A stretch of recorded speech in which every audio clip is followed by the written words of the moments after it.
2024 સોમવારના દિવસે અમારું 42 લેવા પાટીદાર યુવા મંડળ પાટણનું નવીન ઓફિસનો શુભારંભ થવા જઈ રહ્યો છે। આ શુભારંભના શુભ પ્રસંગે ઓમ શાંતિના સંચાલક નીલમ દીદી, પાટણના એક્ટિવ ધારાસભ્ય ડૉક્ટર કિરીટભાઈ પટેલ સાહેબ, અમારા સમાજના વરિષ્ઠ આગેવાનો, રાજકીય સામાજિક આગેવાનો અને સંગઠનના કાર્યકરો, મિત્રો, સમાજના વડીલો, યુવાનો અને બહેનો મોટી સંખ્યામાં હાજર રહેવાના છે।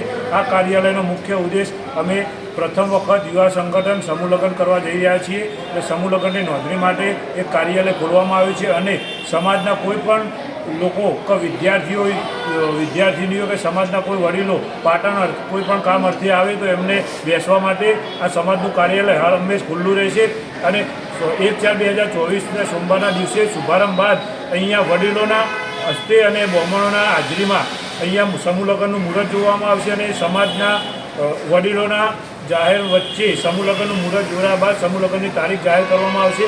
42 લેવા પાટીદાર યુવા મંડળ પાટણ દ્વારા ભવ્યમાં ભવ્ય સમૂહ લગ્ન કરવામાં આવશે। એ સમૂહ લગ્નમાં સમાજના ઘર દીઠ 53 ગામના સમાજના દરેક ઘર દીઠ યુવા સંગઠનના કાર્યકરો અને યુવા સંગઠનના કન્વીનર મિત્રો આમંત્રણ આપવા જશે અને ભવ્યથી ભવ્ય સમૂહ લગ્ન યોજવામાં આવશે। આ કાર્યાલયનો મુખ્ય ઉદ્દેશ છે।